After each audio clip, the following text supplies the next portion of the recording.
Hey guys, this is Melissa Bachman. Are you ready to stop spooking deer before it's even time to hunt them?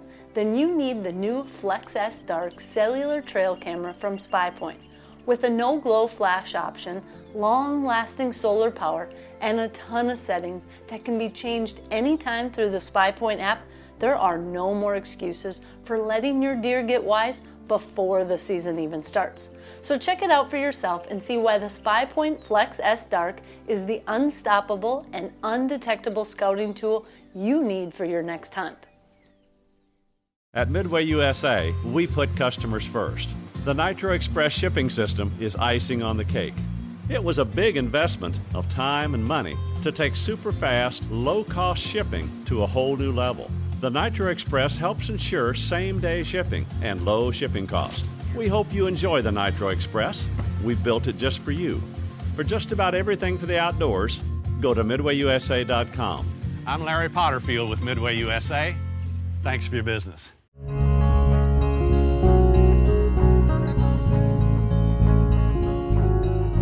Welcome to the Casting Across Fly Fishing Podcast. I'm Matthew of CastingAcross.com, where I explore the quarry and culture of fly fishing.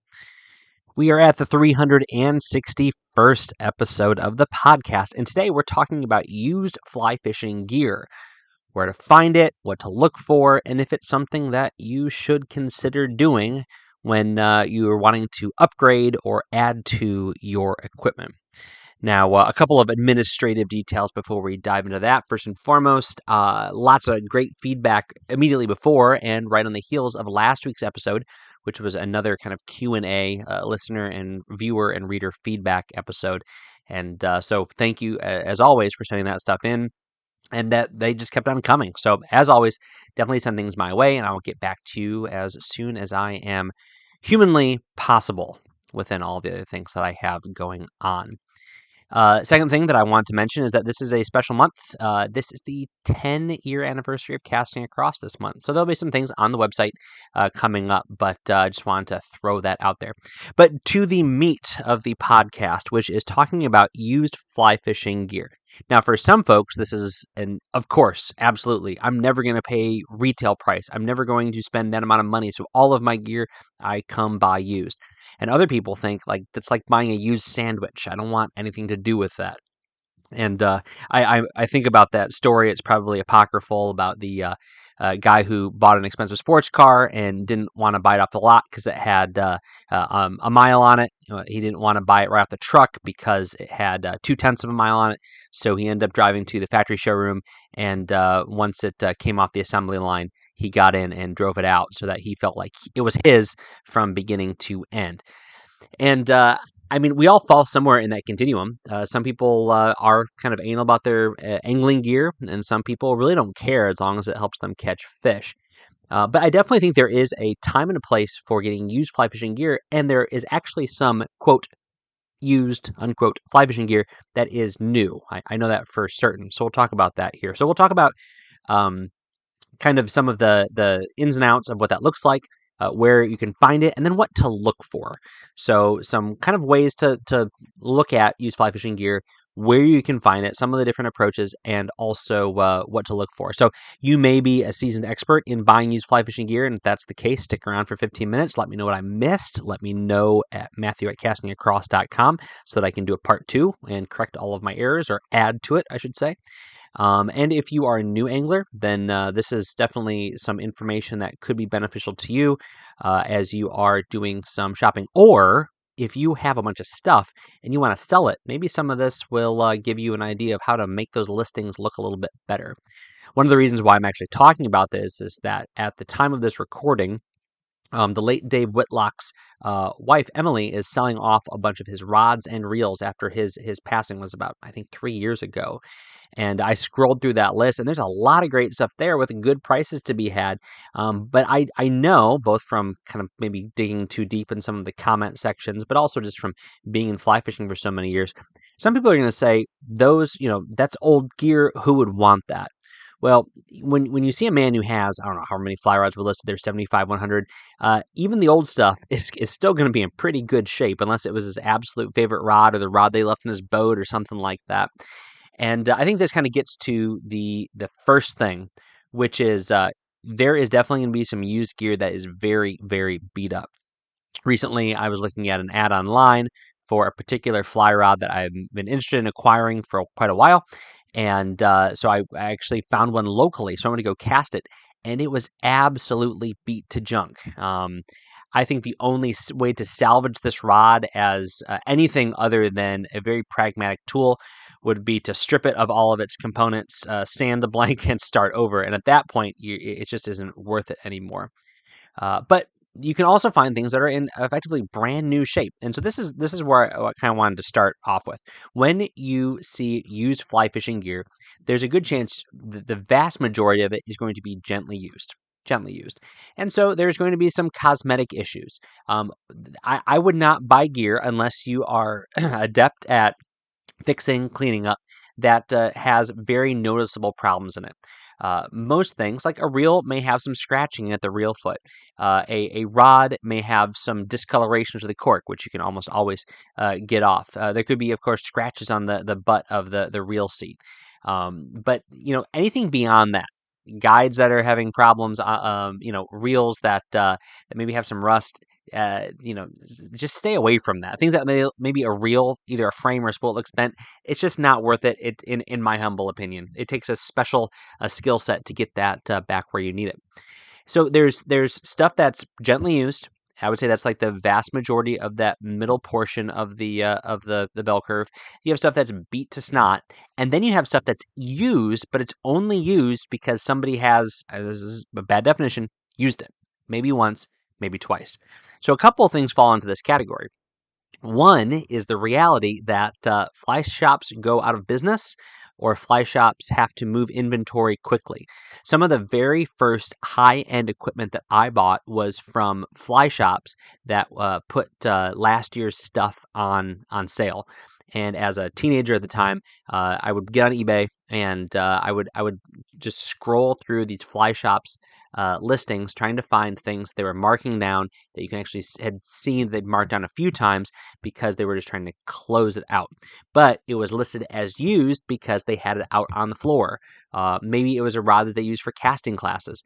Maybe it was a rod that they had out as their demo rod for that particular model. And a lot of times they still have the plastic on the cork. And so there may be some wear, but usually if the fly shop takes care of their stuff and monitor people as they're using their things, they're still going to be in great shape. So that's going to fall into the used category. And there's a chance that it may look perfectly fine, perfectly good. And so that's one way to look at it. The other thing is that fly fishing is one of those hobbies that people get really excited about, spend a lot of money on, and then it just kind of fizzles out. So I come across a lot of used fly fishing gear that looks, for all intents and purposes, brand new. The only way you know it's used is because that plastic has been taken off of the cork. There's no more tags on the rod tube, like a price tag or the warranty card rubber banded to it. There's no more, made in wherever sticker on the reel seat and things like that. It might have the case, but not have the box. And these are things that I think are wonderful opportunities for you, and also for the person who said, you know what, I tried this out, spent $500. If I can get $350 back, then I'm going to be happy. And, they shouldn't be asking the world for it, but you also shouldn't be expecting them to give it away for a song. So that's the first thing to think of, is that there really is a variety of used fly fishing gear. And today I really want to focus mostly on rods and reels, not on waders and boots and flies and tools and things like that. That's almost a whole other conversation to have, but you can apply a lot of these principles and they're still going to be relatively accurate. So the next place and thing, I would be the right way to say it, is where do you find these things? Facebook Marketplace, I'm not a huge fan of Facebook. Really, the only time I get on Facebook is to put casting across content on there. But Facebook Marketplace, I have scrolled more and more as of late, because I live in an area where there's a lot of fly fishing. And so you find a lot of fly fishing rods, reels, books, other sorts of just collections that go up there. And they're fun to look at, even if you have no desire in buying anything. But this is a great place to find stuff that's generally reasonably priced. There's a low, virtually non-existent buy-in for people listing things. There's no fee. So They're not trying to, necessarily make a buck. Although every once in a while you find somebody on there that's just, it says Orvis on it, so it's got to be worth $1,000. It's fly fishing, so it's got to be worth lots of money, and you'll see that every once in a while. But Facebook Marketplace is a great option, and that's nice too because you of course then have the option of seeing things locally and being able to really say, I want to go, within a 10-mile radius of where I live, or I want to travel to this area, which of course, as I'll get to here in a moment, is very, very important, especially if you're spending a lot of money. Again, eBay is another stalwart in this. Google has an auction function. And then I would also say, if you are really wanting to keep your eye out for a particular piece of gear or particular style of gear, then stay plugged into some of the fly fishing forums. They will, have a for sale page that they generally run that kind of is off to itself so that the actual discussion doesn't get spammed by people trying to sell things. That's where I've sold almost all of my things. I'll list them on some, auction sites, but then I will either put links in the into fly fishing forums, or I'll just post them in fly fishing forums, and usually that's where you get the best interaction. People that are most serious. It's not, very little spam, and that's a great place to sell, but it's a great place to buy from. Is on a good fly fishing forum, and again, there you can maybe even shoot for something local to you, and then you have an opportunity to go and see that thing. But then I'd say the other thing to keep an eye on is fly shops, and the big fly shops will have slightly used demo equipment that they throw up on their website in a special category, and then you can get a deal. And the nice thing about that is that you have a fly shop you're dealing with more often than not going to be repeatable. It's going to be efficient at shipping, and you use your credit card either online or over the phone, and it's going to be a safe transaction. So that's the kind of the bulk of your used gear shopping. But I will also say there's some other sources that are worth looking at.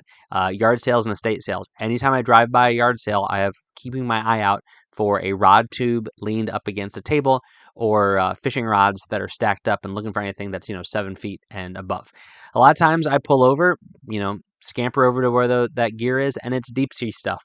That's especially where I am. I would say 9 out of 10 times it's not a fly rod, it's a deep sea rod when I see that super long fishing rod. But it's worth a shot because that's where you're going to get your absolute best deal. I mean, people are going to give you stuff at pennies on the dollar. So keep an eye out for yard sales, and then also, online estate sales. If you are on social media for your area and you see links to that, go in there, do a quick search of the inventory, and then if there is some fishing stuff, then you can zip on over and put in a bid or buy something from an estate sale. But that's a great way to get a hold of things as well.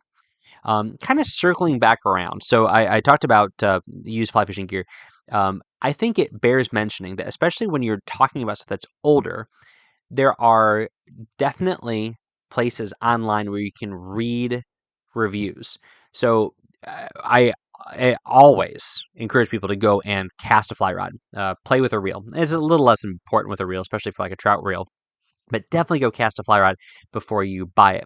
That said, if there are deals that are too good to pass up for a rod that's maybe 1 model year old, or maybe 10 years old, or even 15 or 20 years old, there are so many resources online where you can get good reviews, and reviews that maybe even have some historical value to them. Some of my most popular articles on Casting Across are my reviews of gear that are 25 and 20 and 15 years old. These get so much traffic, such that Casting Across is like one of the first search terms for some of this Orvis and Sage and other company gear that was, the greatest thing 20 years ago, 15 years ago. But I've recently written articles about it. And so when people search for a review on this particular rod or this reel, I'm the first thing that pops up. But then there's another dozen, reviews that are from either when that piece of gear first came out, or have come along since then. And then you can also see those, and you find this a lot, those message boards again, which I don't use a ton, but when I do use them, it's for someone saying, hey, this particular rod I've had for 7 years. It broke. Does anybody know where I can find them? And people start talking about that rod, and they share the pros and the cons, how they use it. And there's just a lot of beneficial information that can be gathered in that way. So just to throw that into the mix as well, that if you're buying something sight unseen, you are taking a flyer on it, especially if you're having it shipped from somewhere else, but you can usually get a pretty good grasp on how that particular piece of gear performs, knowing that there's a chance it's just not going to be your cup of tea, and then you're just going to have to throw it back online, which sometimes, and I've done this before, you get it and say, this isn't what I thought it was, and you scrub the cork with a toothbrush and some gentle soap. You shine things up, clean things up, and you might make $5 or $10 on it. Or you just throw it in the back of your closet, which is actually usually what happens. Okay, so what to look for as you're looking for used gear? There's a couple things that are just my rules of thumb before I even consider going to that next level. First and foremost, if that is a website that the person has reviews attached to their username or their profile or whatever, if they have anything 3 or less, I say I'm not going to risk spending money on this, especially if it involves shipping. I'm a little bit more willing to go, meet them and check out the gear if they have a mid review. But if they've got a lot of reviews and there's a lot of negative feedback, to me, it's just not worth the hassle. I feel the same way about restaurants. Like why would I spend $50 on a meal if there's a 50-50 chance it's not going to be a great meal? So that's the first thing I look at. Second thing is I look at the description. You can know a lot about what you're getting into and by the way they describe it. If they're a fly angler, they'll use particular language, and you can say, okay, this person knows what they're talking about. If they start listing the damage, or they're listing the wear, and that you couldn't necessarily see, I think that's a good faith gesture on their part, and so that's definitely something to take into account and to factor in the price. But then visually, and you can't always do this online, but sometimes you can if someone uses a good camera and knows what they're doing. They're taking pictures. Again, you want to look at that reel seat. How is the reel seat, its condition? Is it scratched up? Does it look like it's bent? Can you see any scratches or wear on the fly rod? Cork is going to get chunked up. Cork's going to get beat up a little bit.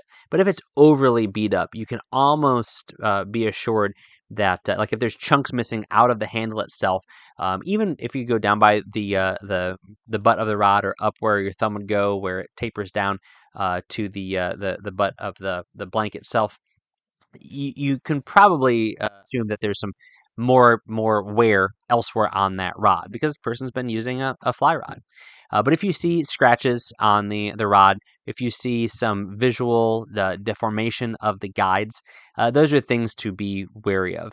Similarly, as I mentioned earlier, when it comes to a reel, if you can visually see dings and dents, particularly on the open part of the spool, or if it is a closed frame reel where that frame and that spool come together, I'd be very, very hesitant. Similarly, if it's down by the reel foot, that's going to potentially create a problem with your reel seat or your fly rod.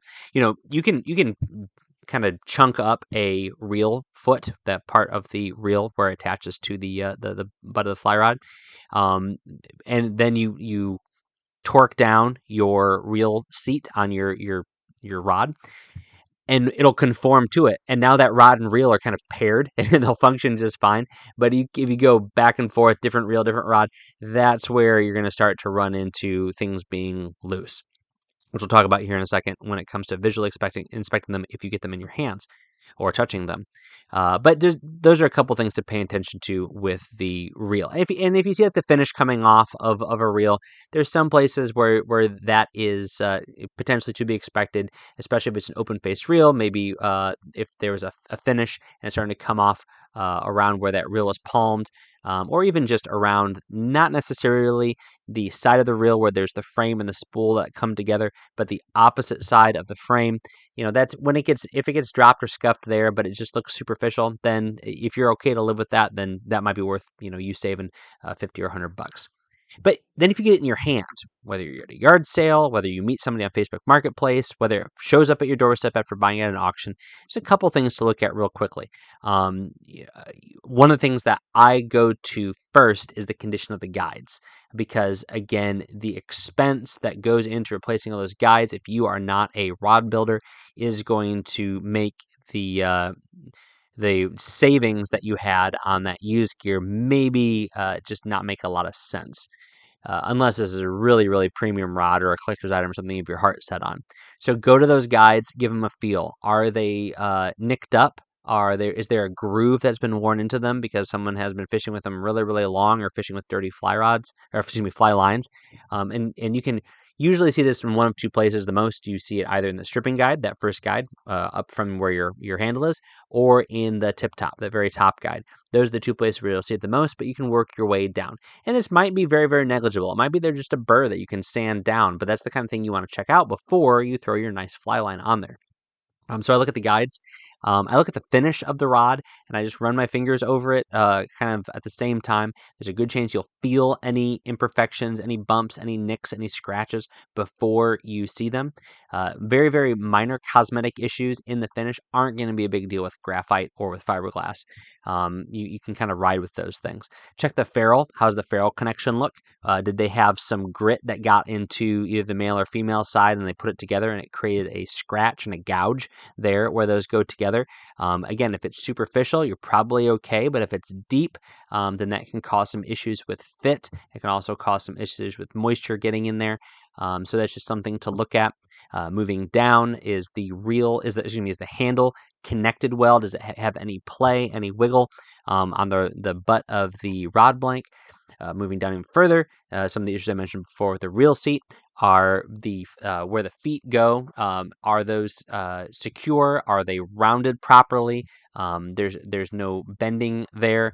The threads of where you screw that reel in, those look okay. Again, there's some wear, especially if there's some finish on there. They've been, it's black or another color. It may be the bare metal may be coming through, but as long as it's the finish coming off, if you're okay with living with that, then that's another thing. That's totally fine.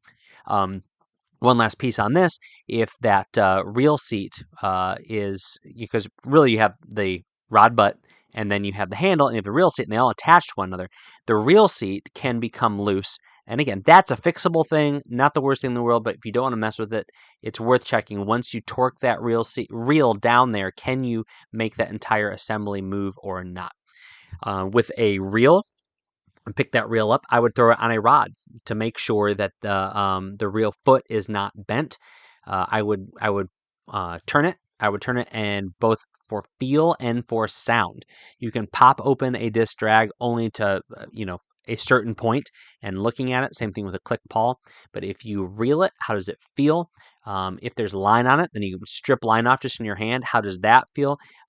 Sometimes if there's some wear in the drag system, or where the two parts of the reel come together, there may be a point in the rotation of that reel where it feels like it's slipping, or where the click almost has like a sandy or a muted sound.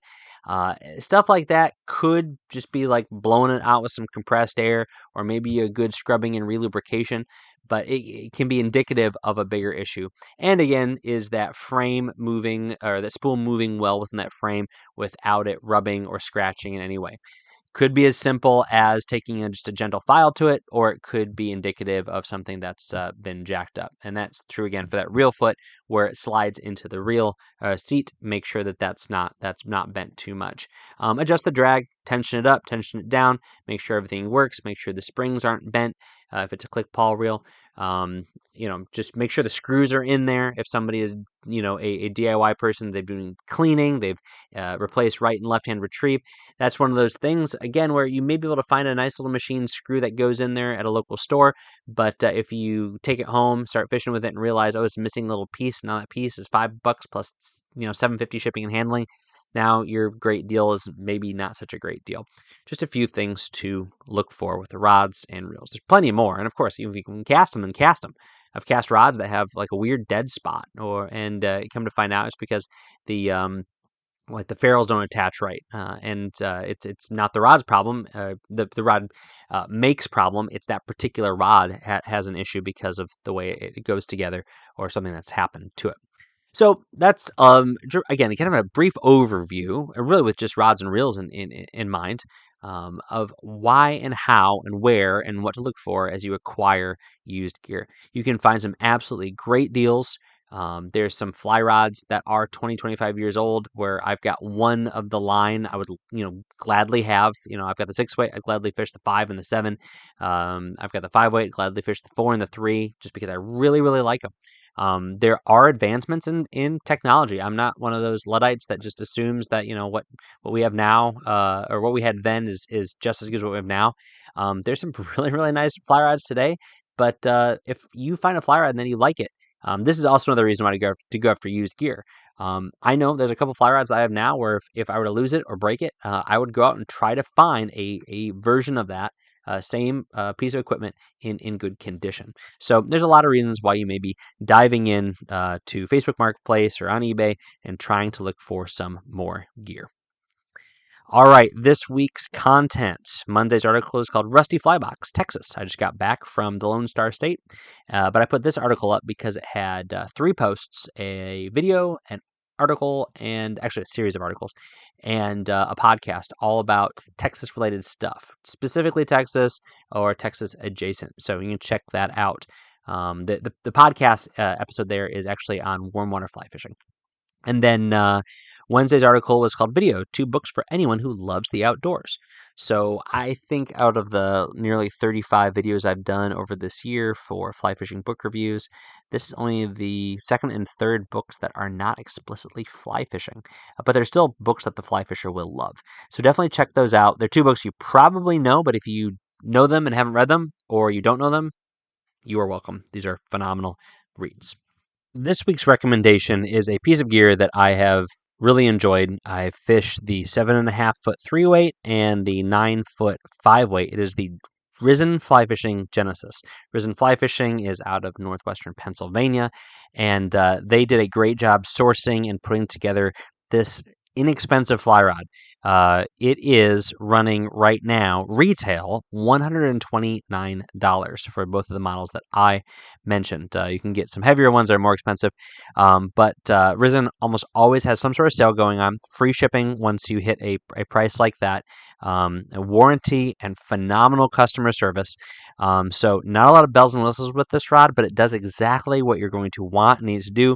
I have a video that's pretty old now, but it's I call it the best fly rod for under $100 because when you can find it for on sale, you can get this rod for right about $100. But it definitely punches above its weight. I would put it in that $250 rod class. So certainly not like at a premium rod, but for a 7.5-foot 3-weight, it's phenomenal. And I really enjoy, and my boys enjoy using the 9-foot 5-weight for trout as well as warm water fish. So I'll put a link to the Risen Fly Fishing Genesis series on this podcast show notes over at castingacross.com. Thanks for listening to the Casting Across Fly Fishing Podcast. Please subscribe in your favorite podcast app and then rate the podcast on Apple Podcasts and Spotify. Then head over to castingacross.com for 3 posts a week on the people, places, and things that go into the pursuit of fish.